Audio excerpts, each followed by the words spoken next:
Deus. Bom, queridos, mais uma vez eu quero pedir para vocês que compartilhem o vídeo nos seus contatos.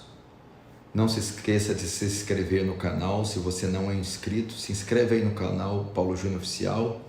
Não esqueça também de ativar as notificações, o sininho, para você ser notificado toda vez que tivermos um vídeo. Bom, muita gente já está falando dessa situação envolvendo Israel. Isso é notícia dos jornais do mundo todo e já dezenas e centenas de jornalistas, pastores, teólogos estão gravando vídeos, escrevendo artigos sobre esse atentado envolvendo a nação de Israel. E ele merece destaque por quê? Porque é um atentado de altíssimo porte. Há muitas décadas não se viu um conflito tão relevante, tão drástico, tão cruel, violento como esse. E o mundo todo está com os olhos voltados para o Oriente Médio. Você sabe disso.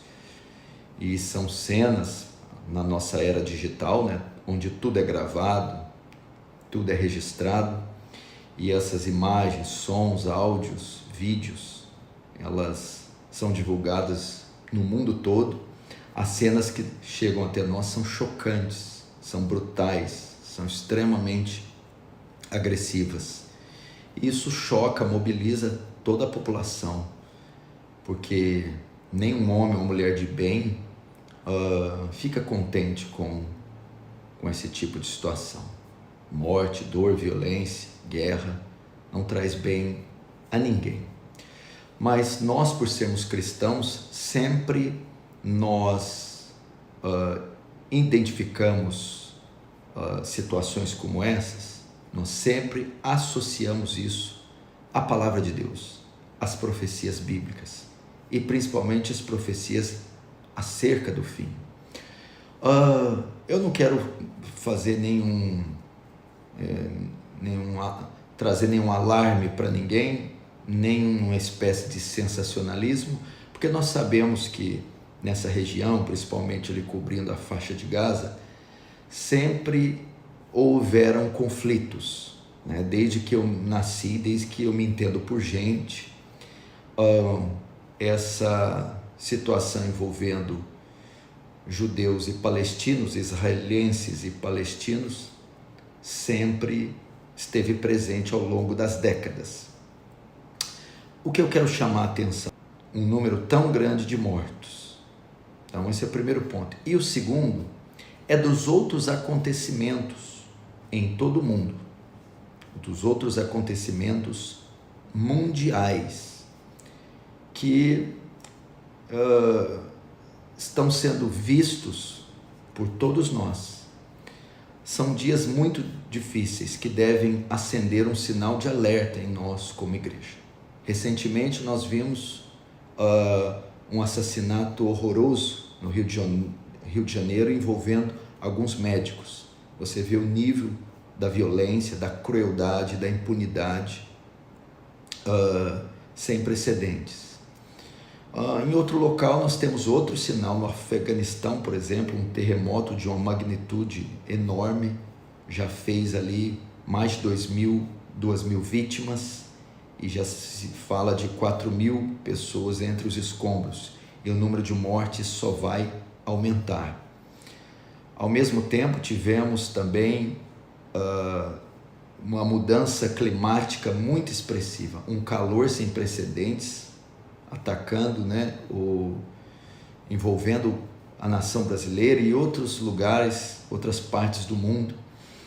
Uma mudança climática muito estranha, muito grande também, mostrando que a própria natureza tem dado os seus sinais.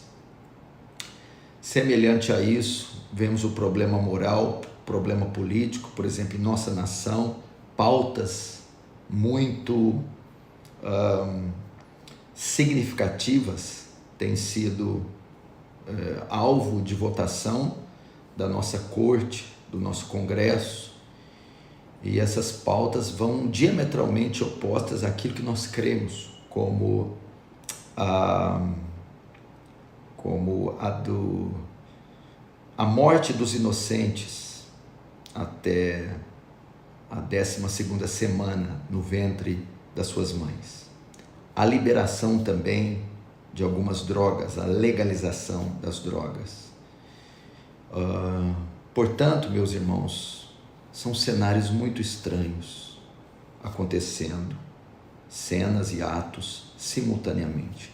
Esse filme que estourou recentemente nos Estados Unidos e agora no Brasil, Som da Liberdade, que traz à luz outra situação bárbara, cruel, que é o tráfico humano e principalmente o tráfico das crianças.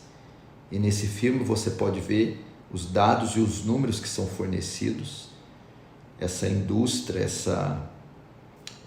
movimenta 120 bilhões de dólares por ano, e o tráfico humano em pouco tempo já vai superar o tráfico de drogas. Isso significa que pode ter pessoas, crianças sendo sequestradas aí na esquina da sua casa e sendo vendidas para exploração infantil, trabalho escravo e abuso sexual. Então esse filme está dando o que falar e está trazendo à luz uma realidade que não era conhecida de muitos até então. Uma guerra envolvendo 1 ano e 8 meses. Rússia e Ucrânia, uma guerra que já dura 1 ano e 8 meses. Veja só, o número de mortes, o dinheiro gasto, a falência no sistema econômico. Tudo isso acontecendo ao mesmo tempo. E Jesus disse, nós podemos ver isso como sinais da sua vinda. Isso mexe com você, como mexe comigo? Com certeza. Podemos tratar isso como sinais da volta de Jesus, porque estamos vendo guerras e rumores de guerras, como Jesus falou. Estamos vendo terremotos, um que teve recentemente na Turquia e fez milhares de vítimas. Agora há dias atrás, no Afeganistão, também fazendo milhares de vítimas. Uma guerra agora que começa há 3 dias, que já fez também milhares de vítimas. Crueldade, crimes, violência desenfreada, impunidade, depravação moral, inversão dos valores, perseguição religiosa, tudo isso acontecendo ao mesmo tempo. Mas é claro, novamente, eu não quero aqui fazer sensacionalismo, dizer Jesus vai voltar amanhã. Não. Existem 2 categorias de sinais da volta de Jesus. 2 categorias. O primeiro, sinal de certeza, e o segundo, sinal de proximidade, de iminência. Ok? Ele deixou sinais que mostrariam a sua volta, mas os sinais são divididos em 2 categorias. Sinais de certeza e sinais de proximidade. Primeiro, sinais de certeza, que ao vermos, nós teríamos certeza que Jesus voltaria. Quando você visse esses sinais, não queria dizer que ele vai voltar exatamente daqui a 1 mês, mas esses sinais é para dizer, eu vou voltar. Tudo que eu disse acerca do fim vai acontecer. É verdade, essas profecias, elas se cumprirão. Que sinais são esses? São aqueles que ele lista em Mateus capítulo 24. Então ouvireis de guerras, rumores de guerras, pestes, fomes e terremotos em vários lugares. Quando vedes tudo isso, não vos assustei, porque é necessário que isso aconteça. Porém, ainda não é o fim. Entendeu? E Jesus compara o quê? E diz, isso é só o princípio das dores. Por que Jesus usou esses sinais como princípios das dores? O que significa isso? Ele usa um termo que é comum nas grávidas. A mulher está grávida, ok? E antes dela dar à luz, ela começa a sentir dores, que são as contrações. Quando ela tem a primeira contração, significa que o bebê vai nascer naquela hora? Não. Significa o quê? Que o bebê vai nascer. Ela tem que se preparar, pegar as coisas, as roupas, marcar a internação, porque o bebê vem aí. Não significa que ele vai nascer naquela hora. É só o princípio das dores de parto. Não significa que o parto vai ocorrer. Assim também, esses sinais o quê? Guerras, rumores de guerras, terremotos, pestes, furacões, falência no sistema econômico, depravação moral, heresias, falência do sistema religioso, são as primeiras contrações para dizer: vai haver o parto, a volta de Jesus, o fim. Mas não quer dizer que vai ser naquela hora. Quer dizer que começou o parto. O fim se aproxima. É isso que quer dizer. Agora, quando há o parto, essas contrações vão aumentando em frequência e intensidade.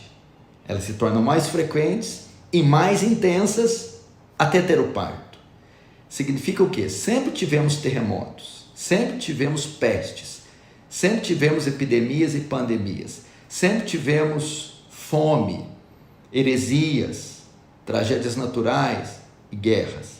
Mas à medida que o fim se aproxima, esses sinais vão se intensificando, vão aumentando em número e intensidade.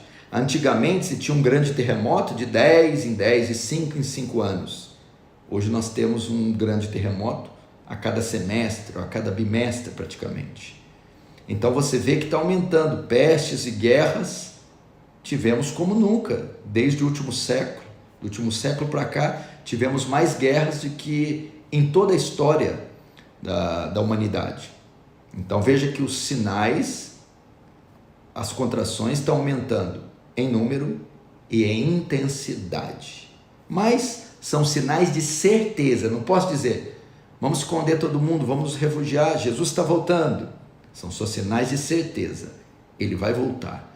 Agora a segunda categoria, sinais de proximidade. Quando víssemos esses sinais, aí então saberíamos: agora Jesus está próximo. Agora ele volta.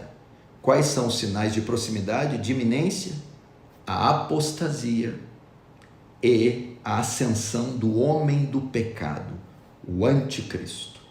Paulo disse em Tessalonicenses: não se engane, isso não acontecerá, o fim, a volta de Jesus, sem que antes venha a apostasia e o homem do pecado. A terra, o ser humano, o gênero humano, ele se reduziria, ele se rebaixaria a um nível moral tão degradante, tão deplorável, como Jesus disse: nesse tempo o amor de muitos se esfriaria. O homem ia se tornar tão corrupto, tão perverso, tão sem afeição natural. E juntamente com isso, a igreja visível, a igreja institucionalizada, iria também se apostatar. Íamos ver um aumento tão grande de heresias, de engano religioso, de falsos profetas. Então a terra estaria numa decadência moral, espiritual, religiosa tão grande, que então seria coroado com a cereja do bolo, o anticristo. Então, quando víssemos a decadência moral, religiosa, teológica, doutrinária, o homem sendo capaz de coisas atrozes, grotescas, perversas, tiranas, e a igreja visível se prostituindo, se apostatando no seu nível mais baixo, viria então, para coroar esse momento, o seu líder mundial, o anticristo. Quando víssemos esses sinais, então saberemos: Cristo está às portas, Cristo voltará. São essas as duas categorias de sinais que nós estamos vendo. E isso serve para quê, queridos irmãos? Precisamos ficar especulando coisas sobre Israel, sobre o domo da rocha, a reconstrução do terceiro templo, essa coiseira toda. Ver Israel, colocar Israel numa categoria que ela não está. Quem está na categoria principal hoje é a Igreja de Cristo. Ela é o termômetro da terra e não o Israel étnico. Porque os Os descendentes de Abraão são os da fé, não são aqueles que têm descendência sanguínea. Precisam crer e confessar Jesus Cristo como Senhor e Salvador para entrarem na aliança, assim como qualquer pecador, como qualquer homem. Mas isso deve nos trazer o quê? Deve nos trazer um sinal de alerta. A igreja, diante disso, tem que se posicionar em oração, em jejum, abandonar o pecado, confessar o pecado, se unir em intercessão pelas nações, não só por Israel, mas por todas as nações da terra, para que se arrependam, para que se convertam dos seus pecados, para que creiam e confessem Jesus Cristo como único Senhor e Salvador. Orar para que Deus Pai aplaque a sua ira desse mundo, porque tememos que Ele despeje um juízo sobre essa terra que o abandonou, que o negou, que o blasfemou sem precedentes. E que cada cristão em individual reflita na vida que tem levado. Não é dia de esbanjar, não é dia de trivialidades, vaidades, não é dia de viver à vontade em Sião. É dia de contrição, quebrantamento, é de alinhar nossa vida com a palavra de Deus, porque tudo isso pode ser que Jesus não venha daqui uma semana, pode ser que venha daqui ainda 50 anos, mas nós nunca devemos ignorar os alertas, os sinais. Todas as vezes que uma placa se coloca na estrada, quando estamos viajando, nós temos que obedecê-la. Nós temos que nos atentar para ela. Ela está indicando alguma coisa pela frente.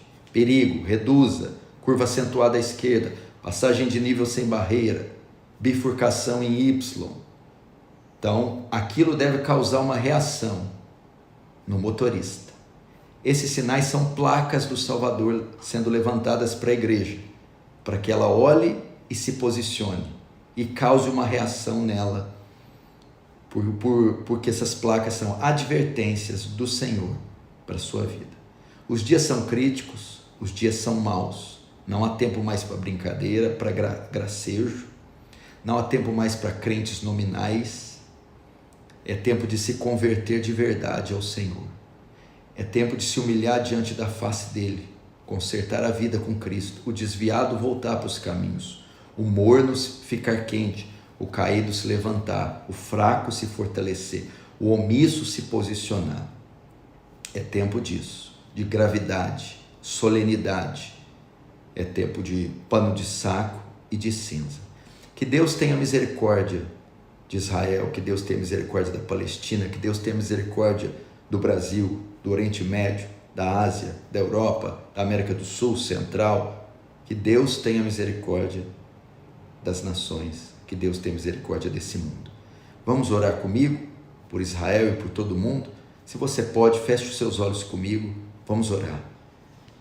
Senhor Jesus, nós vamos diante do Senhor, diante do único que pode resolver todas as situações, daquele que conhece tudo e todos, que tudo pode, que tudo sabe, que todo poder tem, que é cheio de ternas misericórdias e de um amor incondicional. Senhor, esse mundo está em trevas, fruto das suas próprias escolhas, da sua maldade, dos seus pecados, e de ter rejeitado o Senhor, sua palavra, sua lei e o seu Filho. Contudo, Senhor, o mundo está em guerra, destruição, morte, dor, violência, tragédias, apostasia, blasfêmias, heresias, rebeliões, violência por toda parte. Pedimos a sua misericórdia, Senhor. Tem misericórdia desse mundo e alcança essas nações. Traz livramento da morte, da dor, da guerra. Salva vidas, famílias, pessoas. Poupa as crianças, Senhor. Ilumina esses corações dessas pessoas perversas, desses estadistas, líderes de revoluções. Leva-lhes o arrependimento, a lucidez, ao bom senso. Quebranta os seus corações. E acima de tudo, Senhor, leva esses povos, essas nações, essas vidas em individual, reconhecerem Jesus Cristo como único Senhor e Salvador, que se levantem vozes em todos esses locais para pregarem com ousadia o evangelho da graça e da glória, chamando as nações ao arrependimento e à fé em Jesus Cristo como Filho de Deus, único Senhor e Salvador de todo homem. Que a paz reine entre nós, Senhor, e que o Senhor use, ainda que imerecidamente, de misericórdia com todos nós. Em nome de Jesus te pedimos. Amém e amém. Amém? Mais uma vez eu peço, se inscreva nesse canal se você não é inscrito, ative as notificações aí para você receber novos conteúdos e compartilhe agora com dezenas e centenas de pessoas. Obrigado por estar comigo. Deus abençoe também todos que viram a live, todos que estão aí fazendo comentários. Deus abençoe sua vida, Deus abençoe seu casamento, Deus abençoe seus filhos, Deus abençoe seu trabalho, Deus abençoe sua casa, Deus abençoe sua escola, Deus abençoe toda a sua vida, te guarde do mal, te faça mais e mais parecido com o Senhor Jesus Cristo. Tenha um excelente dia, tenha uma excelente noite, no nome santo de Jesus. Amém e amém.